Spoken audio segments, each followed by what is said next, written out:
नमस्ते। आज हम बात करने वाले हैं एक ऐसी अदृश्य शक्ति की जो हमारी आज की दुनिया को चलाती है। एक ऐसी चीज जिसे हम देख तो नहीं सकते, लेकिन उसके बिना एक पल भी नहीं रह सकते। जी हाँ, हम बात कर रहे हैं बिजली की। तो चलिए आज मिलकर इसके पीछे के रहस्य को समझते हैं। जरा अपने चारों तरफ देखिए। हाथ में जो स्मार्टफोन है, जिस स्क्रीन पर इसे देखा जा रहा है, या फिर बाहर सड़क पर दौड़ती गाड़ियां, लगभग हर चीज, हर डिवाइस बिजली से ही तो चलता है ना? और ये इतना आम हो गया है कि हम शायद ही कभी रुककर सोचते हैं कि आखिर ये बिजली है क्या चीज और आती कहाँ से है ये। तो अगले कुछ मिनटों में हम इन्हीं सवालों के जवाब ढूंढने की कोशिश करेंगे। पहले हम देखेंगे कि हमारी दुनिया बिजली पर कितनी निर्भर है। फिर हम बिल्कुल बेसिक लेवल पर जाएंगे, एक एटम के अंदर, और समझेंगे कि ये सब होता कैसे है। इसके बाद देखेंगे कि बिजली बनती कैसे है, और आखिर में पावर प्लांट से हमारे घर के प्लग तक का इसका सफर कैसा होता है। तो चलिए शुरू करते हैं पहले हिस्से से, हमारी बिजली की दुनिया। सच कहूं तो ये किसी जादू से कम नहीं है, जिसे हम अक्सर फॉर ग्रांटेड ले लेते हैं।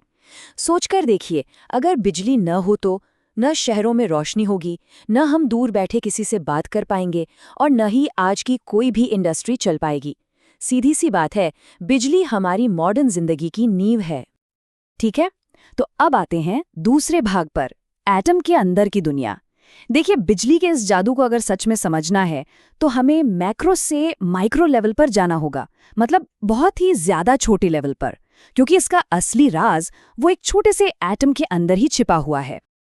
और यहाँ मिलता है हमारी कहानी का हीरो, इलेक्ट्रॉन। इसे एक बहुत ही छोटा नेगेटिव चार्ज वाला कण समझ सकते हैं, जो एटम के सेंटर यानी न्यूक्लियस के चारों ओर घूमता रहता है। और मजे की बात यह है कि बिजली की पूरी कहानी बस इन्हीं नन्हे पार्टिकल्स के घूमने या कहो कि बहने पर टिकी है। अब एटम के बिल्कुल सेंटर में, मतलब न्यूक्लियस में, दो और तरह के पार्टिकल्स होते हैं। एक होते हैं प्रोटॉन, जिन पर पॉजिटिव चार्ज होता है, और दूसरे होते हैं न्यूट्रॉन, जिन पर कोई चार्ज नहीं होता, वो न्यूट्रल होते हैं। यहाँ प्रोटॉन बहुत काम के हैं, क्योंकि उनका पॉजिटिव चार्ज ही इन नेगेटिव इलेक्ट्रॉन्स को अपनी तरफ खींचकर उन्हें अपनी ऑर्बिट में बनाए रखता है। अच्छा, इसे और अच्छे से समझने के लिए जरा तांबे के एटम के इस मॉडल को देखिए। आप देख सकते हैं, बीच में न्यूक्लियस है, और ये जो इलेक्ट्रॉन है वो उसके चारों ओर अलग अलग घेरों में यानी शेल्स में घूम रहे हैं। हम सब जानते हैं कि तांबा बिजली का बहुत अच्छा कंडक्टर होता है ना। उसका राज भी इसी बात में छिपा है कि ये इलेक्ट्रॉन कैसे अरेंज्ड हैं। अब यहाँ फिजिक्स का एक बहुत ही बेसिक सा नियम आता है, जो हम सबने सुना होगा। विपरीत चार्ज एक दूसरे को आकर्षित करते हैं और एक जैसे चार्ज एक दूसरे को दूर धकेलते हैं। यानी पॉजिटिव और नेगेटिव चार्ज एक दूसरे की तरफ खींचते हैं, और मान लीजिए दो नेगेटिव चार्ज वो एक दूसरे से दूर भागते हैं।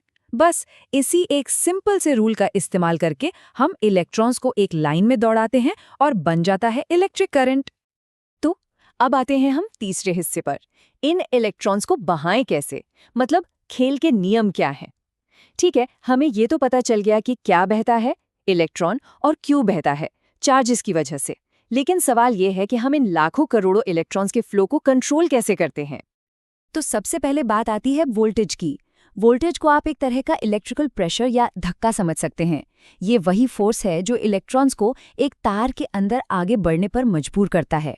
अगर ये धक्का न हो तो इलेक्ट्रॉन्स बस अपने जगह पर ही घूमते रहेंगे, आगे नहीं बढ़ेंगे। इसे समझने के लिए पानी की टंकी का उदाहरण सबसे बेस्ट है।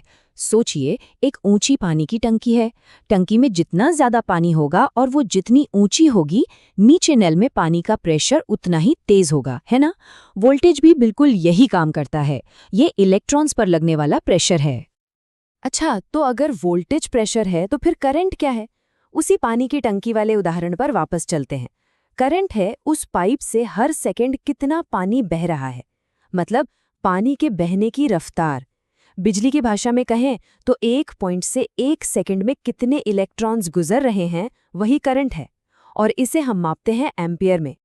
और अब आता है इस कहानी का तीसरा खिलाड़ी, रेजिस्टेंस यानी प्रतिरोध। ये करंट के बहाव में रुकावट डालता है। अगर हम अपने पानी वाले उदाहरण पर ही रहें तो रेजिस्टेंस एक पतले से पाइप की तरह है, या पाइप में फंसी किसी रुकावट की तरह, जो पानी के फ्लो को कम कर देगा। हर मटेरियल का अपना अपना रेजिस्टेंस होता है, जिसे हम ओम में नापते हैं। और इसी रेजिस्टेंस के आधार पर हम मटेरियल्स को मोटे तौर पर दो ग्रुप्स में बांटते हैं, कंडक्टर्स और इंसुलेटर्स। कंडक्टर्स जैसे कि तांबा, इनका रेजिस्टेंस बहुत कम होता है, मतलब ये इलेक्ट्रॉन्स को आसानी से बहने देते हैं, बिल्कुल एक चौड़े खुले पाइप की तरह। वहीं दूसरी तरफ इंसुलेटर्स जैसे रबर या प्लास्टिक, इनका रेजिस्टेंस बहुत ज्यादा होता है। ये करंट के बहाव को रोक देते हैं, जैसे कोई डैम पानी को रोक देता है। चलिए अब आते हैं चौथे भाग पर, बिजली बनाते कैसे हैं। अब जबकि हम ये बेसिक बातें समझ गए हैं तो वापस बड़ी पिक्चर पर आते हैं। सवाल ये है कि पूरे के पूरे शहर और देश को चलाने के लिए इतना ज्यादा वोल्टेज और करंट हम पैदा कैसे करते हैं। तो देखिए, बिजली बनाने के कई तरीके हैं। एक है थर्मल पावर, जिसमें कोयला जैसे जीवाश्म ईंधन जलाकर भाप से टरबाइन घुमाते हैं। फिर आता है इलेक्ट्रोमैग्नेटिक इंडक्शन, जिसमें चुंबक का इस्तेमाल होता है। बैटरियों में केमिकल रिएक्शन से भी बिजली बनती है। सोलर पावर में सूरज की रोशनी को सीधा बिजली में बदला जाता है, और हाइड्रो इलेक्ट्रिक में बहते पानी की ताकत का इस्तेमाल होता है। ज्यादातर जो बड़े बड़े पावर प्लांट्स हम देखते हैं ना, वो एक बहुत ही कमाल के सिद्धांत पर काम करते हैं, फैराडे का इंडक्शन का नियम। ये नियम कहता है कि अगर आप किसी तार के गोल छल्ले के पास एक चुंबक को घुमाएंगे तो उस तार में अपने आप करंट बहने लगेगा। ये एक ऐसी खोज थी जिसने सचमुच दुनिया बदल दी, क्योंकि इसी से हमें किसी भी घूमने वाली चीज की एनर्जी को बिजली में बदलने का तरीका मिला। अच्छा, तो ये तरीके असल जिंदगी में कैसे इस्तेमाल होते हैं?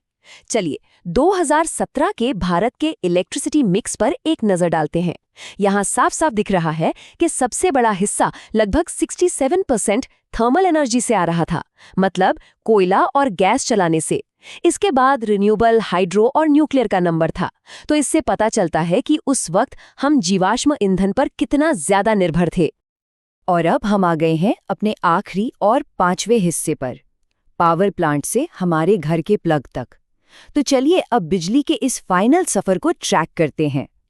ये वहां से शुरू होता है जहां बिजली बनती है, और वहां खत्म होता है जहां हम अपना फोन चार्ज पर लगाते हैं। तो ये पूरा सफर 5 आसान स्टेप्स में होता है। सबसे पहला स्टेप है जनरेशन, यानी पावर स्टेशन पर बिजली का बनना। स्टेप 2, इसे ट्रांसफॉर्म किया जाता है, मतलब इसके वोल्टेज को बहुत ज्यादा बढ़ा दिया जाता है ताकि इसे दूर तक भेजने में एनर्जी लॉस कम हो। तीसरा स्टेप है ट्रांसमिशन, जहां बिजली बड़े बड़े टावरों और हाई टेंशन तारों के जरिए सैकड़ों किलोमीटर का सफर करती है।